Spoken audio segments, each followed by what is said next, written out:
Oi, mais um dia de leitura bíblica e hoje leremos Gênesis capítulos 49 e 50, o Salmo 25 e Marcos capítulo 5. Amém? Não deixe que a motivação atrapalhe de fazer a sua leitura bíblica, porque se você contar com a motivação para ler a sua Bíblia, você não vai ler nunca, porque sempre vai acontecer alguma coisa para você não se sentir bem e não ler. E fé não tem nada a ver com emoção. Amém? Então, antes de iniciarmos, faz uma oração, pede para que Deus possa te dar discernimento da palavra, para que você possa compreender. Amém? Vamos lá? Depois chamou Jacó a seus filhos e disse: Ajuntai-vos, e anunciar-vos-ei, e vos há de acontecer nos dias vindouro. Ajuntai-vos e ouvi, filhos de Jacó, e ouvi a Israel, vosso pai. Ruben, tu és meu primogênito, minha força e o princípio de meu vigor, o mais excelente em alteza e o mais excelente em poder. Impetuoso como a água, não serás o mais excelente, porquanto subiste ao leito de teu pai. Então o contaminaste, subiu à minha cama. Simeão e Levi são irmãos, as suas espadas são instrumentos de violência. No seu secreto conselho não entre minha alma, com a sua congregação minha glória não se ajunte. Porque no seu furor mataram um homem, e na sua teima arrebataram bois. Maldito seja o seu furor, pois era forte, e a sua ira, pois era dura. Eu os dividirei em Jacó e os espalharei em Israel. Judá, a ti te louvarão os teus irmãos, a tua mão será sobre o pescoço de teus inimigos. Os filhos de teu pai a ti se inclinarão. Judá é um leãozinho, da presa subiste, filho meu. Encurva-se e deita-se como um leão, e como um leão velho, quem o despertará? O cetro não se arredará de Judá, nem o legislador dentre seus pés, até que venha Siló, e a ele se congregarão os povos. Ele amarrará o seu jumentinho à vide, e o filho da sua jumenta à cepa mais excelente. Ele lavará a sua roupa no vinho, e a sua capa em sangue de uvas. Os olhos serão vermelhos de vinho, e os dentes brancos de leite. Zebulon habitará no porto dos mares, e será como o porto dos navios, e o seu termo será para Sidom. Isacar é jumento de fortes ossos, deitado entre os fardos, e viu ele que o descanso era bom e que a terra era deliciosa, e abaixou o seu ombro para acarretar. E serviu debaixo de tributo.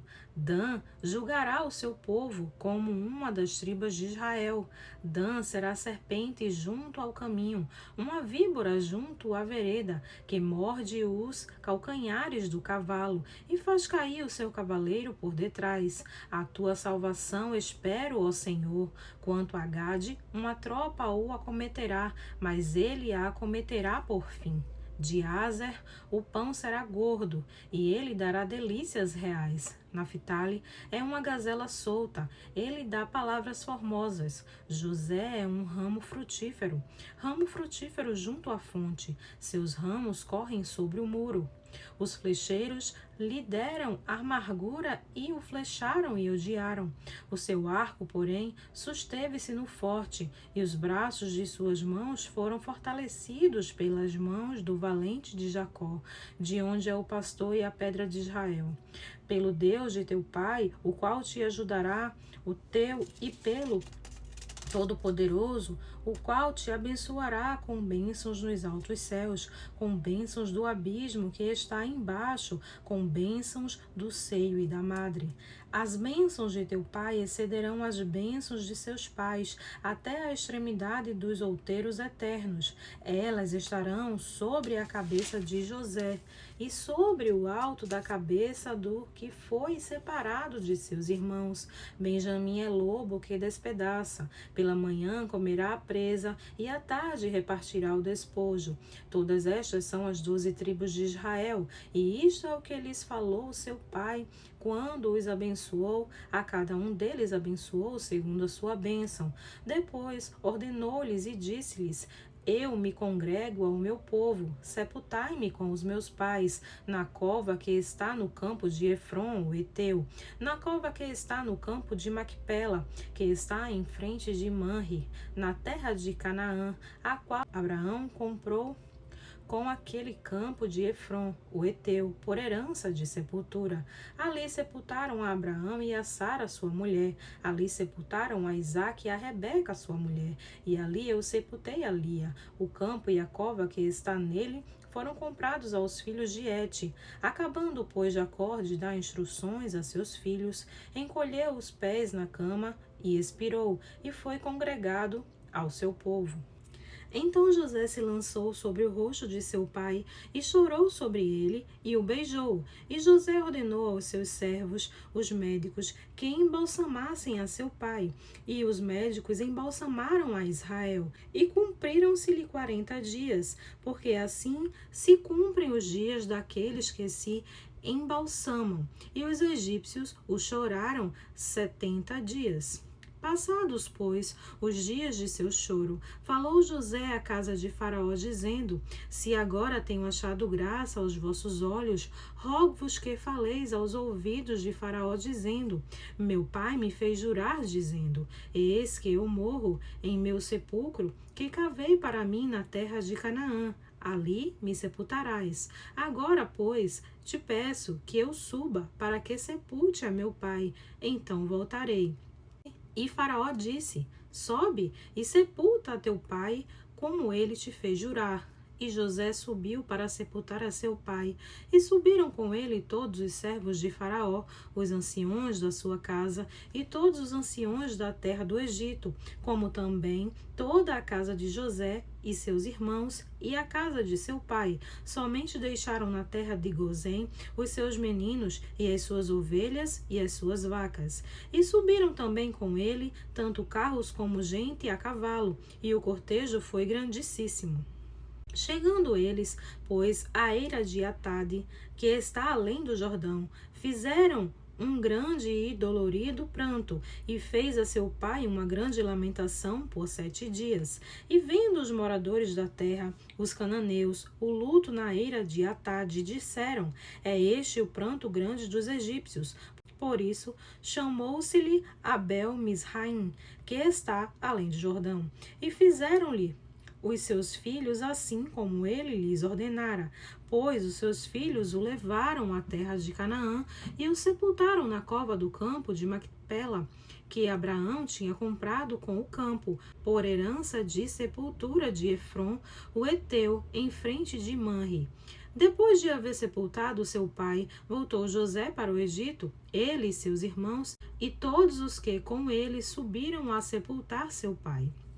Vendo então os irmãos de José que seu pai já estava morto, disseram: Porventura nos odiará José, e certamente nos retribuirá todo o mal que lhe fizemos.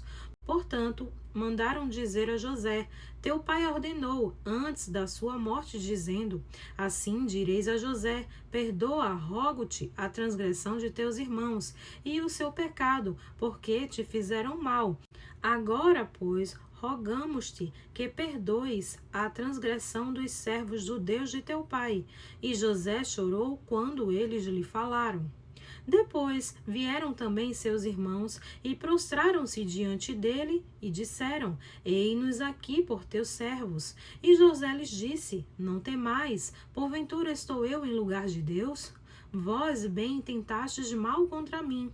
Porém, Deus o intentou para bem, para fazer como se vê neste dia, para conservar muita gente em vida. Agora, pois, não temais, eu vos sustentarei a vós e a vossos filhos. Assim os consolou e falou segundo o coração deles. José, pois, habitou no Egito, ele e a casa de seu pai, e viveu José 110 anos. E viu José os filhos de Efraim, da terceira geração, também os filhos de Maquir, filhos de Manassés, nasceram sobre os joelhos de José. E disse José a seus irmãos: Eu morro, mas Deus certamente vos visitará, e vos fará subir desta terra a terra que jurou a Abraão, a Isaque e a Jacó. E José fez jurar os filhos de Israel, dizendo: certamente vos visitará Deus, e fareis transportar os meus ossos daqui. E morreu José da idade de 110 anos, e os embalsamaram e o puseram num caixão no Egito. Vamos agora ler o Salmo 25. Amém? A ti, Senhor, levanto a minha alma. Deus meu, em ti confio. Não me deixes confundido, nem que os meus inimigos triunfem sobre mim. Na verdade, não serão confundidos os que esperam em ti. Confundidos serão os que transgridem sem causa. Fazei-me saber os teus caminhos, Senhor. Ensina-me as tuas veredas. Guia-me na tua verdade e ensina-me, pois tu és o Deus da minha salvação. Por ti estou esperando todo dia. Lembra-te, Senhor, das tuas misericórdias e das tuas benignidades, porque são desde a eternidade. Não te lembres dos pecados da minha mocidade, nem das minhas transgressões, mas, segundo a tua misericórdia, lembra-te de mim, por tua bondade, Senhor. Bom e reto é o Senhor. Por isso, ensinará o caminho aos pecadores, guiará os mansos em justiça, e aos mansos ensinará o seu caminho. Todas as veredas do Senhor são misericórdia e verdade para aqueles que guardam a sua aliança e os seus testemunhos. Por amor do teu nome, Senhor, perdoa a minha iniquidade, pois é grande. Qual é o homem que teme ao Senhor?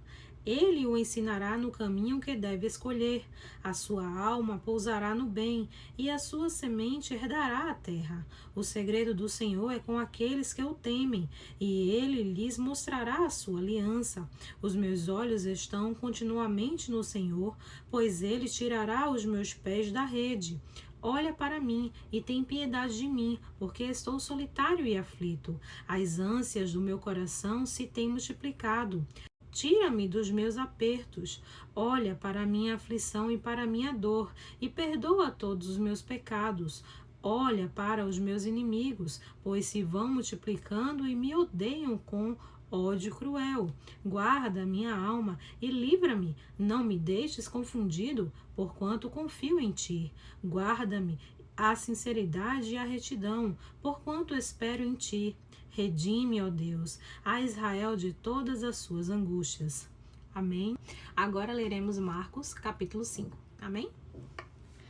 E chegaram ao outro lado do mar, à província dos Gadarenos, e saindo ele do barco, lhe saiu logo ao seu encontro dos sepulcros um homem com espírito imundo, o qual tinha a sua morada nos sepulcros, e nem ainda com cadeias o podia alguém prender. Porque, tendo sido muitas vezes preso com grilhões e cadeias, as cadeias foram por ele feitas em pedaços, e os grilhões em migalhas, e ninguém o podia amansar. E andava sempre de dia e de noite, clamando pelos montes e pelos sepulcros, e ferindo-se com pedras. E quando viu Jesus ao longe, correu e adorou-o. E, clamando com grande voz, disse: Que tenho eu contigo, Jesus, Filho do Deus Altíssimo? Conjuro-te por Deus que não me atormentes. Porque ele dizia: Sai deste homem, espírito imundo. E perguntou-lhe: Qual é o teu nome? E lhe respondeu, dizendo: Legião é o meu nome, porque somos muitos. E rogava-lhe muito que não os enviasse para fora daquela província.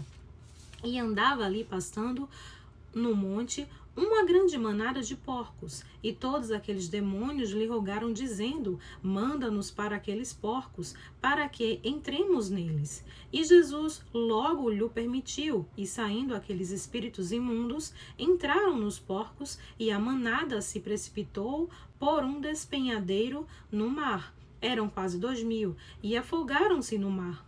E os que apacentavam os porcos fugiram, e o anunciaram na cidade e nos campos, e saíram a ver o que era aquilo que tinha acontecido. E foram foram ter com Jesus e viram o endemoniado, o que tivera a legião, assentado, vestido em perfeito juízo, e temeram.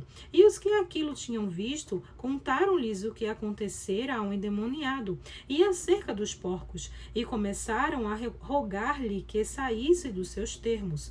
E, entrando ele no barco, rogava-lhe o que fora endemoniado que o deixasse estar com ele. Jesus, porém, não lhe permitiu, mas disse-lhe: vai para a tua casa, para os teus, e anuncia-lhes quão grandes coisas o Senhor te fez, e como teve misericórdia de ti. E ele foi e começou a anunciar em Decápolis quão grandes coisas Jesus lhe fizera, e todos se maravilharam. E passando Jesus outra vez num barco para o outro lado, ajuntou-se a ele uma grande multidão, e ele estava junto do mar. E eis que chegou um dos principais da sinagoga, por nome de Jairo, e vendo, prostrou-se aos seus pés, e rogava-lhe muito, dizendo: minha filha está à morte, rogo-te que venhas e lhe imponhas as mãos, para que sare e viva. E foi com ele, e seguia uma grande multidão que o apertava. E certa mulher que havia 12 anos tinha um fluxo de sangue e que havia padecido muito com muitos médicos e despedindo tudo quanto tinha, nada lhe aproveitando isso, antes indo a pior. Ouvindo falar de Jesus, veio por detrás, entre a multidão, e tocou na sua veste, porque dizia: se tão somente tocar nas suas vestes, sararei. E logo se lhe secou a fonte do seu sangue, e sentiu no seu corpo estar já curada daquele mal.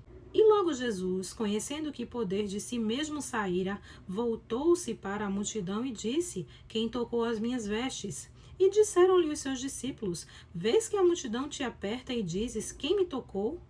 E ele olhava em redor para ver a que isto fizera. Então a mulher, que sabia o que lhe tinha acontecido, temendo e tremendo, aproximou-se e prostrou-se diante dele e disse-lhe toda a verdade. E ele disse: filha, a tua fé te salvou. Vai em paz e ser curada deste teu mal. Estando ele ainda falando, chegaram alguns dos principais da sinagoga, a quem disseram: a tua filha está morta, para que enfadas mais o mestre? E Jesus, tendo ouvido estas palavras, disse ao principal da sinagoga: não temas, crê somente. E não permitiu que alguém o seguisse, a não ser Pedro, Tiago e João, irmãos de Tiago. E tendo chegado à casa do principal da sinagoga, viu o alvoroço e os que choravam muito e pranteavam. E entrando, disse-lhes: por que vos alvoroçais e chorais? A menina não está morta, mas dorme.